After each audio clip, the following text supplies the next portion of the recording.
Hello बच्चों, welcome to online educator point.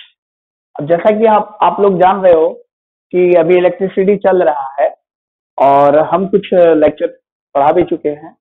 और अगर आपको पूरा इस लेक्चर का नोट्स चाहिए तो डिस्क्रिप्शन बॉक्स में मैंने लिंक प्रोवाइड करा दिया है।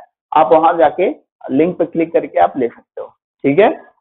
और आज का लेक्चर रहेगा पोटेंशियल डिफरेंस के बारे में और कैसे मतलब करंट फ्लो कर पाता है कोई भी कंडक्टर से, है ना, और इलेक्ट्रिक करंट क्या है। आज का लेक्चर बस इतना ही रहेगा, ठीक है। So keep watching. और कोई भी अगर दिक्कत होता है, कोई भी डाउट होता है तो आप कमेंट करने में कोई भी हिचकिचाहट ना रखें, है ना। कमेंट करो जल्दी और जल्दी से आंसर पाओ, ठीक है। चलिए स्टार्ट करते हैं। इलेक्ट्रिसिटी, जैसा कि आप लोग जान रहे हो, ये आज मेरा फर्स्ट टॉपिक है पोटेंशियल डिफरेंस। क्योंकि हम लास्ट क्लास में ये पढ़ चुके हैं कि अब पोटेंशियल, इलेक्ट्रिक पोटेंशियल क्या होता है ना। इलेक्ट्रिक पोटेंशियल एक्चुअली होता क्या था कि मान लिया जाए ये प्लस क्यू चार्ज है, प्लस क्यू चार्ज ये अंदर बैठा हुआ है, उसका एक अपना इलेक्ट्रिक फील्ड होगा। इलेक्ट्रिक फील्ड वो होता है जहां पे क्या होता है कि कोई भी चार्ज अगर उस रीजन के अंतर्गत आया तो उस पर वो फोर्स लगा के उसको धक्का देता है, या अपोजिट चार्ज रहा तो वो उसको अट्रैक्ट कर लेगा, और सेम कैटेगरी का रहा यानी पॉजिटिव भी रहा तो वो रिपेल कर देगा। तो यहाँ पे बात ये है कि मान लिया जाए ये प्लस क्यू यूनिट चार्ज है। यूनिट चार्ज का मतलब इसका जो मैग्नीट्यूड होगा वो 1 है, 1 कूलम के बराबर है।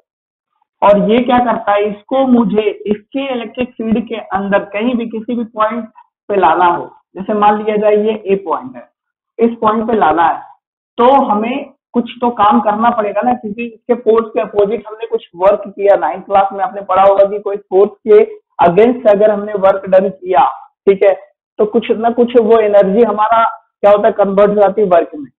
तो वही वर्क होगा, और वर्क जो डन हुआ यहाँ पे और कितना चार्ज आपने वहां पे लाना हुआ आपको, ठीक है, तो उसी का रेशियो क्या कहलाता है, उसी का रेशियो हमारा पोटेंशियल कहलाता है। यानी पी ऑफ ए हम कह सकते हैं, इसको हम वी से रिप्रेजेंट करते हैं क्योंकि वोल्टेज होता है ना ये। तो वी ए यानी potential at A point that will give you work done divided by Q charge. Clear है। अब दूसरी बात अगर हम बात कर लेते हैं, ये पॉइंट बी है, मान लिया जाए यही चार्ज को हमें यहाँ पे लाने में कितना वर्क डन लगा, मान लिया जाए Vb is the potential of point B और Va is the potential of point this, है ना, ए। अब कोई भी दो पॉइंट का डिफरेंस है ना, उसी को हम क्या कहते हैं, पोटेंशियल डिफरेंस कहते हैं, ठीक है। तो जैसे अगर हम पीडी यानी पोटेंशियल डिफरेंस की बात करेंगे तो होगा क्या, Va minus Vb। Va minus Vb नहीं लिखे क्यों, Vb माइनस Va नहीं लिख सकते क्या, लिख सकते हैं। जो भी हाई पोटेंशियल रहेगा उसको हम आगे लिखेंगे और जो भी लो पोटेंशियल रहेगा उसको हम पीछे लिखेंगे, ठीक है। डिपेंड करता है कि आपसे पूछा क्या गया है, ठीक। अब यहाँ पे हम क्या लिखेंगे, Va कितना है, Va is W that is work done by Q। Same charge अगर लाए तो W Q, और यहाँ पे W वर्क लग, यहाँ पे के लिए वर्क जो होगा WA मान लेते हैं हम, और यहाँ के लिए WB, क्योंकि हमने सेम चार्ज को लाया है इसीलिए Q ही ले लिया। तो 1/Q कॉमन कर लेने के बाद WA माइनस WB, ये क्या एक एक्सप्रेशन आ गया पोटेंशियल डिफरेंस का, है ना।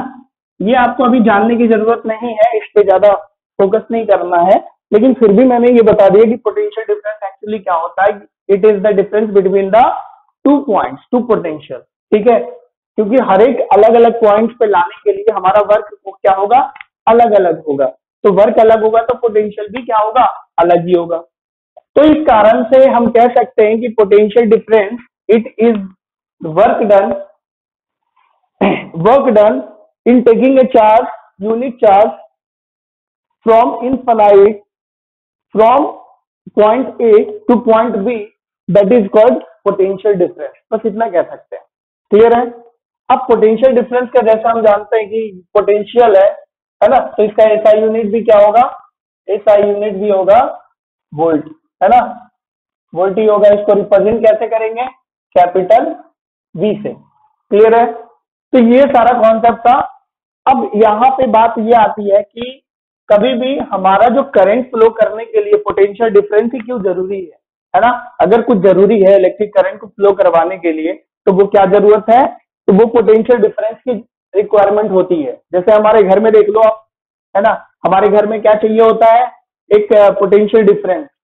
तभी तो प्लग जो यूज करते हैं हम, स्विच, है ना, तो स्विच में भी क्या होता है, दो टर्मिनल होते हैं। हमारा जो कोई भी बल्ब को जलाना होता है तो दो टर्मिनल का पोर्ट हमको चाहिए, है ना। क्यों? क्योंकि एक लाइव वायर होता है और एक आपका न्यूट्रल वायर होता है, ठीक है, जो कि 0 वोल्ट पे होता है न्यूट्रल वायर, और लाइव वायर जो आप ट्रांसफार्मर से आप 220 वोल्ट का आप लेते हो। क्लियर है? तो यहां से आपको समझ आया कि पोटेंशियल डिफरेंस का होना बहुत जरूरी है फॉर एक इलेक्ट्रिक करंट टू फ्लो, है ना।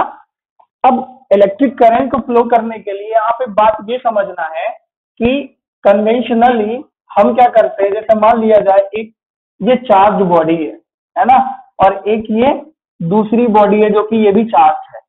ये मान लिया जाए ये पॉजिटिवली चार्ज है और ये निगेटिवली चार्ज है। मान लिया जाए इसको इसको हम क्या कहते हैं, ये पॉजिटिवली चार्ज है ना, तो इसको हम कहेंगे हाई पोटेंशियल। क्या बोलेंगे? High potential. क्योंकि ये जो बॉडी होता है ना, हम कन्वेंशन से आज तक क्या है कि हम लोग मानते आए हैं कि जो पॉजिटिवली चार्ज, जिस पे पॉजिटिव चार्ज का कंसंट्रेशन बहुत ज्यादा होता है, उसको हम क्या मानते हैं, हाईएस्ट पोटेंशियल पे होता है वो, है ना। उसकी पोटेंशियल जो वैल्यू होती है, वोल्टेज होती है, वो ज्यादा होती है। और जहाँ पे निगेटिव कॉन्सेंट्रेशन ज्यादा होता है, यानी इलेक्ट्रॉन का कॉन्सेंट्रेशन यहाँ पे ज्यादा होगा, तो यहाँ पे हम बोलेंगे कि इट इज लो पोटेंशियल, है ना, ये लो पोटेंशियल पे है। अब नॉर्मल सी बात है, अगर हमको करंट को फ्लो करवाना है तो हमको क्या करना पड़ेगा, पोटेंशियल डिफरेंस के बीच में हमको क्या करना होगा, एक कनेक्शन देना होगा, जो कि हो सकता है मेटेलिक वायर या कंडक्टिंग वायर के थ्रू हम दे सकते हैं। ठीक है, जैसे आप एक क्लोज सर्किट के बारे में जानते ही होंगे। जैसे मैंने यहाँ पे एक बल्ब लगा दिया, ठीक है, एक बल्ब लगा के एक स्विच लगा देते हैं, ओपन स्विच है अभी, और इसको हम क्या करेंगे, एक जब तक बैटरी नहीं लगाएंगे तो तब तक ये ऑपरेट नहीं हो पाएगी, ये बल्ब ग्लो नहीं कर पाएगा, है ना। ये बल्ब ग्लो करने के लिए हमारा क्या करना पड़ेगा, इसे स्विच को ऑन करना होगा, यानी इसको टच कराना होगा इसमें। और ये बैटरी है मान लिया जाए, ये बैटरी में ये वाला जो लेंथ जिसका लंबा होता है, इसको हम क्या बोलते हैं, इट्स अ पॉजिटिव टर्मिनल, और ये जो छोटा वाला टर्मिनल है इसको क्या बोलते हैं, निगेटिव टर्मिनल। तो ये दोनों में डिफरेंस होता है। जब ये कनेक्शन ऑपरेट होगा तभी ये बल्ब क्या होगी, ग्लो होगी। ठीक है, इतना बात आपको समझ आया होगा, आई होप। तो अब हम बात,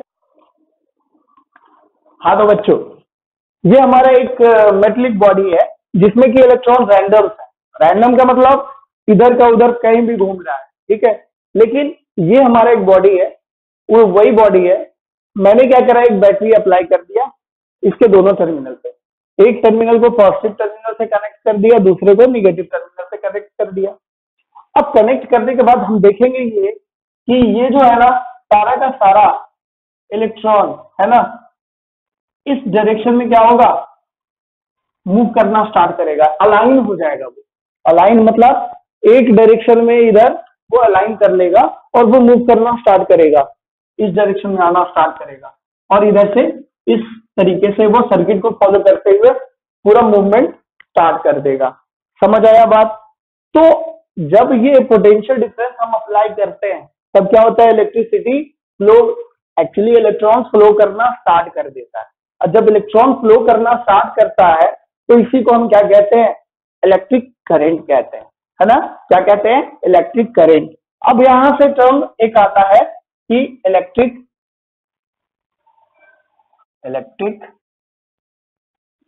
करंट। अब इलेक्ट्रिक करंट क्या होता है ना।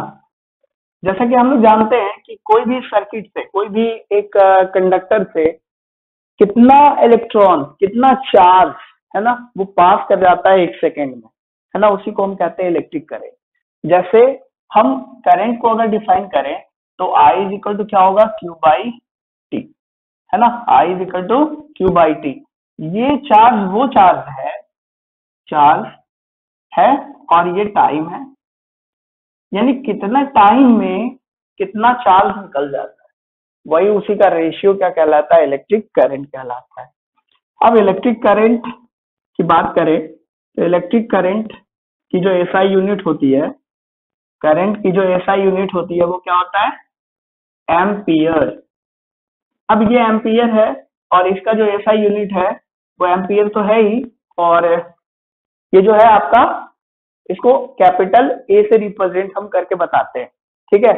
इसमें एक खास बात ये है कि इसका जो, ये कौन सी क्वांटिटी है, स्केलर है या वेक्टर क्वांटिटी है, तो ये हमेशा क्या बोलोगे आप कि इट्स अ स्केलर क्वांटिटी, है ना, स्केलर क्वांटिटी है ये। क्यों स्केलर क्वांटिटी क्यों है, जब इसके पास डायरेक्शन भी है और मैग्नीट्यूड भी है, तो ये इसलिए स्केलर क्वांटिटी है क्योंकि it does not follow the triangular law of vector addition, ठीक है। ये कभी भी जो है triangular law of vector addition को फॉलो नहीं करता। ये क्या है, एक लॉ है जो कि आपको 11th में पढ़ना है, अभी नहीं पढ़ना, लेकिन फिर भी मैं बता दूं, triangular law of vector addition को जो फॉलो नहीं करता ना, तो वो स्केलर क्वांटिटी में गिना जाता है, वो वेक्टर क्वांटिटी में गिना नहीं जाता है। बस इतना अभी ध्यान रखो आप, ठीक है। तो अब इसके बाद अगर मैं यहाँ पे बात करूं कि इलेक्ट्रिक करंट एक्चुअली कैसे बहता कैसे है, ये जैसे मान लिया जाए एक सर्किट यहाँ से आ रहा है, मान लिया जाए ये बैटरी हमने लगाया, ये 5 एम्पियर का करंट आ रहा है। अब यहाँ से 3 रास्ते हो गए, ठीक है, 3 रास्ते यहाँ से टूट गए हैं, तो ये मान लो ये I1 है, ये I2 है और ये I3 है। तो हमेशा याद रखना कि जब भी कोई भी करंट कितना भी रास्ते में टूटे, है ना, वो तीनों को ऐड करने के बाद कितना आना चाहिए, वो 5 एम्पियर के बराबर ही आएगा, नो डाउट, है ना। तो ये ऐसा क्वेश्चन हमेशा या तो आ सकता है, नहीं तो फिर ये दिमाग में आता है कि जैसे पानी बह रहा है और पानी के 5-6 रास्ते हैं, अगर वो पांचों 6 रास्ते से जितना पानी बहा सबको हम ऐड करें ना, तो जितना मेन पाइप से जो पानी आ रहा था उतने के बराबर होगा। तो सेम सेम कॉन्सेप्ट यहाँ पे यही है, ठीक है। अब एक जो कॉन्सेप्ट है बहुत ज्यादा इंपॉर्टेंट है, मैं उसके बारे में बात कर लूं थोड़ा, कि what is conventional direction of electric current. अब नॉर्मल सी बात है, conventional direction of electric current होता क्या है। सबसे पहली बात, conventional direction of electric current के बारे में थोड़ा सा हम कहानी बताते हैं आपको, कि एक बार की हुआ क्या कि जब सबसे पहले इलेक्ट्रिसिटी का फ्लो बताया गया था कि इलेक्ट्रिक करंट कैसे फ्लो करता है, तो उस टाइम जो है जो नेगेटिव चार्ज है ना, इलेक्ट्रॉन, उसका खोज नहीं हुआ था। तो हमने कह दिया, मतलब साइंटिस्ट लोगों ने ये कहा था कि पॉजिटिव चार्ज, है ना, पॉजिटिव चार्ज जिस भी डायरेक्शन में फ्लो करते हैं वही डायरेक्शन क्या है, इलेक्ट्रिक करंट का डायरेक्शन, ठीक है। तो इस तरीके से हम ये जान पाए कि the conventional direction of electric current is direction of flow of positive charge, ठीक है। या फिर जब इलेक्ट्रॉन का खोज हो चुका था, है ना, तब फिर हम बोल सके, है ना, और इन द अपोजिट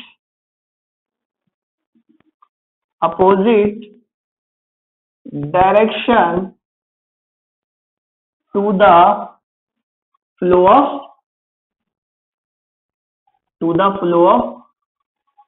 इलेक्ट्रॉन्स, यानी इलेक्ट्रॉन्स जिस डायरेक्शन में मूव करते हैं ना, वो उसके अपोजिट डायरेक्शन में इलेक्ट्रिक करंट बहता है, ठीक है। या फिर हम बोल सकते हैं कि फ्रॉम हाई पोटेंशियल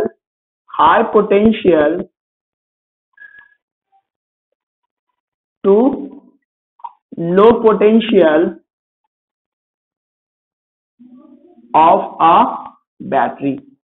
ठीक है, अब यहां से समझते हैं, जैसे मैं एक सर्किट ले लूं, सर्किट लेता हूं और ये मान लो एक रेसिस्टेंस हम ले लेते हैं और यहां से क्या करते हैं, एक बैटरी हमने लगा दिया। ठीक है, यहां से करंट फ्लो करेगा, लेकिन ये पॉजिटिव है ना, ऐसे बैटरी हम ऐसे रिप्रेजेंट कर रहे हैं, ये पॉजिटिव आप जान रहे हो, हाई पोटेंशियल पे, ये लो पोटेंशियल पे है। अब ये जो करंट फ्लो करेगा वो इस डायरेक्शन में, क्योंकि पॉजिटिव टर्मिनल से क्या होगा, हाई पोटेंशियल से इधर करंट फ्लो कर रहा होगा और इलेक्ट्रॉन्स किधर फ्लो कर रहे होंगे, इलेक्ट्रॉन्स इस डायरेक्शन में बह रहे होंगे, है ना, इलेक्ट्रॉन्स ये डायरेक्शन में बह रहा होगा और पॉजिटिव चार्ज किस डायरेक्शन में बह रहा होगा, इस डायरेक्शन में, in the direction of current, electron in the opposite direction of the current. और ये जो शो करते हैं ना वायर में, वो इलेक्ट्रिक करंट का डायरेक्शन होता है। क्लियर है? यहाँ पे ये बैटरी है, बैटरी का पॉजिटिव टर्मिनल से भी निगेटिव टर्मिनल की ओर आता है, यानी पॉजिटिव से ये कनेक्शन होता है और ये निगेटिव आता है, यानी इस डायरेक्शन में इलेक्ट्रिक करंट फ्लो करता है, ऐसे भी कह सकते हैं। तो ये किसकी बातें हो गई, conventional direction of electric current. अब जो अगला टॉपिक है वो है इलेक्ट्रिक सर्किट। अब ये इलेक्ट्रिक सर्किट क्यों जरूरी है ना, कोई भी करंट को फ्लो करने के लिए एक इलेक्ट्रिक सर्किट होना बहुत जरूरी है। अदरवाइज क्या होगा कि जब ये क्लोज, क्योंकि करंट फ्लो करने के लिए एक जब तक क्लोज लूप नहीं बनेगा ना, एक कंडक्टिंग पाथ नहीं बनेगा ना, तब तक हम नहीं कह सकते कि इलेक्ट्रिक करंट फ्लो कर पाएगा। जैसे कि एक एग्जांपल हम लेते हैं, जैसे कि एक पॉइंट हम लेते हैं कि मान लिया जाए कि एक मैंने सब कुछ लगा दिया यहाँ पे, मान लिया जाए ये बल्ब लगा दिया और यहाँ पे एक स्विच भी लगा दिया, ठीक है, जो कि कनेक्टिंग है मान लिया जाए, और यहाँ पे एक एमीटर लगा दिया। ठीक है, एमीटर लगाने के बाद मैंने क्या किया, एक बैटरी लगा दिया, एक बैटरी लगा दिया। अब ये बैटरी लगाने के बाद हमें ये समझ में आया कि क्या ये बल्ब जल रहा होगा, हाँ जल रहा होगा। अभी मैं ये करता हूँ, स्विच को ओपन रखता हूँ, ठीक है, क्या ये जलेगा, नहीं, क्यों, क्योंकि यहाँ पे कनेक्शन क्या है, टूटा हुआ है ना। इसको हम कहते हैं ओपन सर्किट। क्या कहते हैं, ओपन सर्किट। क्योंकि कहीं भी अगर कोई भी सर्किट, इलेक्ट्रिकल सर्किट में कहीं भी अगर कनेक्शन वो टूट रहा है, ब्रेक हो रहा है, तो हम क्या कहेंगे, उस पॉइंट को, उस सर्किट को ही कहेंगे ओपन सर्किट का केस में है वो आएगा। अब अगर हम बात कर लेते हैं कि ये क्लोज कर लेते हैं, मतलब इस स्विच को ऑन कर दिया हमने, तब ये क्या होगा, बल्ब ग्लो करना स्टार्ट कर देगा, है ना, बल्ब जलने लगेगा। तो क्या होगा, वो फिर केस आएगा क्लोज सर्किट का, है ना, तब वो केस किसका होता है, क्लोज सर्किट। समझ आया? और ये जानते हो कि एमीटर है ना, इसको रिप्रेजेंट करते हैं ए से, क्योंकि ये क्या करता है, it is used to measure the electric current, कितना करंट वो इस सर्किट में फ्लो कर रहा है वो मेजर करके बता देगा कितना एम्पियर बह रहा है। ठीक है, अब यहाँ पे एक मैटर ये भी आता है, एक टॉपिक ये भी आता है कि क्या क्या अप्लायंसेस हम यूज कर सकते हैं और उसका इलेक्ट्रिकल सिंबल क्या है। ठीक है, जैसे कि ये सिंबल आपने देखा होगा, ये किताब में आपकी पढ़ी हुई है, आप वहां से रेफर कर सकते हो कि किसका क्या सिंबल होता है। ठीक है, मैं कुछ बता दूं कि कैसा होता है ये एक्चुअली होता है रेसिस्टर, है ना, ये रेसिस्टर का सिंबल है। जैसे मान लिया जाए ओपन सर्किट का क्या होगा, एक स्विच है ओपन स्विच का, तो ये हो गया ओपन स्विच। ठीक है, ओपन स्विच हो गया। बल्ब का दे सकते हो, इस तरीके से भी दे सकते हो, ये बल्ब हो गया। ठीक है, कभी कभी आपको ऐसा दिखता है और ये तीर का निशान दिखेगा, इसको हम कहते हैं रियोस्टेट। क्या बोलते हैं, रियोस्टेट। मतलब ये एक तरीके का वेरिएबल रेजिस्टेंस होता है, क्योंकि हम जो रेजिस्टेंस यूज करते हैं बहुत जगह पे वो कांस्टेंट यूज करते हैं, उसका वेरी नहीं करवा सकते वैल्यू, वो फिक्स वैल्यू का होता है। लेकिन रियोस्टेट क्या होता है कि हम वेरी कर सकते हैं इसके वैल्यूज को। ठीक है, तो इसीलिए इसको हम वेरिएबल रेजिस्टेंस के नाम से भी जानते हैं। क्लियर हो गया। तो इस तरीके से बहुत सारा आपका डायग्राम भी होगा, है ना, इलेक्ट्रिकल सिंबल्स में आप बुक में देखिएगा, है ना, उसमें सारा कुछ पढ़ा हुआ है। अब हम मेन टॉपिक पे आते हैं कि जो कि आज का लास्ट टॉपिक रहेगा, वो है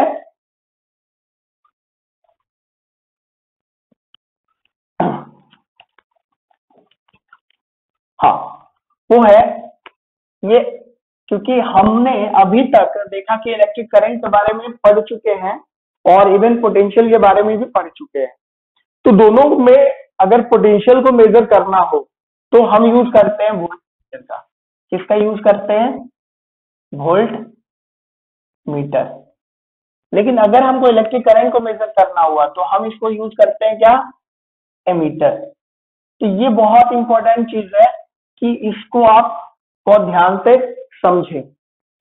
एक्चुअली क्या है, पहला डिफरेंस तो यही होगा, it is use to measure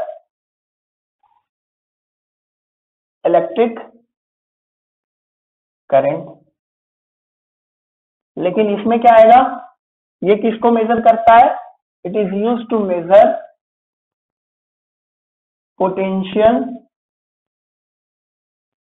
potential difference. इसको हम वोल्टेज के नाम से भी जानते हैं, ठीक है। पोटेंशियल डिफरेंस को हम वोल्टेज भी कह देते हैं। क्लियर है? अब नाउ सेकंड पॉइंट ये हो सकता है कि एमीटर जो होता है वो क्या होता है? It is always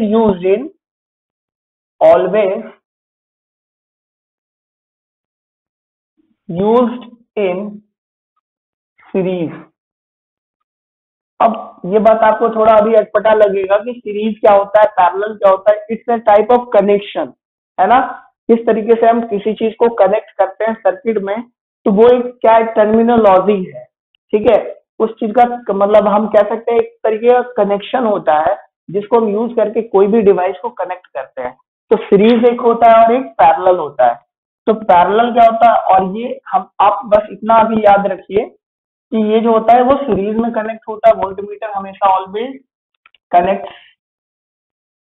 connects in parallel, ठीक है। ये कोई भी डिवाइस का, अगर कोई भी अप्लायंसेस का हमको वोल्टेज उसके अक्रॉस पता करना हो तो हम उसके पैरेलल लगाएंगे, उस डिवाइस के पैरेलल के अक्रॉस हम पता कर पाएंगे, ठीक है। इतना पता होना चाहिए आपको, याद रखिए। दूसरी बात, एमीटर जो होता है वो ऐसा आपको दिखेगा, एमीटर, है ना। और इसमें एक आपको हो सकता है इस तरीके का एरो दिखे, है ना। तो ये एरो एक्चुअली दिखता है और इसमें आपको ये बताना है इसके अंदर जो रेसिस्टेंस होता है ना, इसका इंटरनल रेसिस्टेंस हम बोलते हैं। इंटरनल रेसिस्टेंस क्या होता है? बहुत ज्यादा स्मॉल होता है ना। हम बोल सकते हैं इंटरनल रेसिस्टेंस इज लो। और इसका इंटरनल रेसिस्टेंस क्या होता है? ये भी कुछ ऐसा ही दिखता है मुझे, और लेकिन इसको रिप्रेजेंट करते हैं V से, A से नहीं। इसमें होता है ये A से रिप्रेजेंट होता है, लेकिन ये B से रिप्रेजेंट करते हैं। और इसका जो इंटरनल रेसिस्टेंस होता है, यानी इंटरनल रेसिस्टेंस का मतलब इसका अंदर जो रेसिस्टेंस लगा के जो बनाते हैं हम इस डिवाइस को, उसके अंदर जो रेसिस्टेंस यूज किया जा रहा है वो क्या होता है? Is high. ये तीन डिफरेंस बहुत ही ज्यादा इंपॉर्टेंट है और ये हमको पता होना चाहिए, ठीक है। तो आज का लेक्चर इतना ही रहेगा, और कोई भी दिक्कत, अगर कोई भी परेशानी हो रही हो तो हमारे कमेंट बॉक्स में आप कमेंट कर सकते हैं, अपने डाउट को क्लियर कर सकते हैं। और हमारे चैनल पे जो भी न्यू व्यूअर्स हैं वो सब्सक्राइब करें, लाइक करें, क्योंकि लाइक से हमें प्रेरणा मिलती है और आगे आपके लिए वीडियो और ज्यादा से ज्यादा लाऊंगा और अच्छे वे में उसको लाऊंगा, ठीक है। So keep watching, stay tuned, thank you.